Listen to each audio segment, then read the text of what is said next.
Unsustainable fishing practices is among major challenges facing the fisheries industry, disclosed Mark Williams, Director of the Marine Resources Department. In an interview with SK Newsline, Mr. Williams explained that some of the methods used by fishers to increase their catch is actually negatively affecting the fish population and, by extension, the industry. However, this has been compounded by our use of the marine environment from land, such as land-based sources of marine pollution, which has caused our fishers to increase the amount of capital that they put in the industry in order to get the similar amount of fish that they used to catch a few years ago. So what we need is a more collective approach in terms of the management of the fish stock. We need fishers to fish sustainably, but we also want persons on land, such as the farmers who use pesticides, and so to use more environmentally friendly pesticides, and in terms of the chemicals that we use in terms of our cleaning that goes on into drain and into the sea. We want persons to be careful in terms of the use of those chemicals so that they do not adversely harm the marine environment and reduce our fish population. When you talk about unsustainable fishing practices, could you give us some examples of what you mean? Sustainable fishing practices is something like if I used to fish in an area with 20 traps, and I used to catch 100 pounds of fish, but I would now put in 100 traps to catch the same 100 pounds of fish.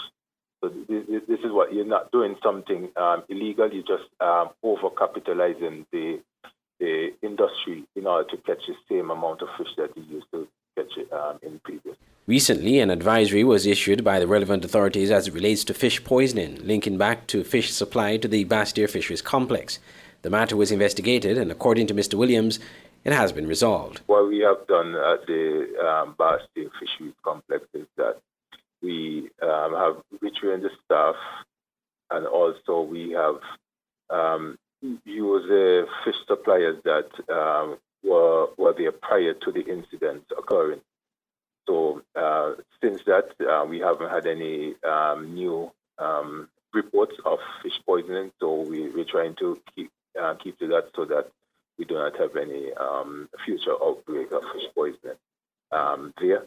And then we encourage the fishers as well to avoid certain areas, especially close to the island of Redonda. These are some of the areas which have had significant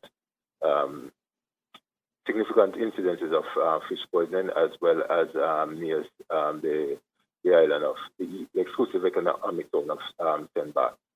So this will be a constant issue that we have to be faced with in St. Kitts and Nevis, because the area between Puerto Rico and Martinique has been known for fish poisoning. And it doesn't matter the species. Most of the time is you have it north of us in terms of those other islands. However, St. Kitts and Nevis is included in that.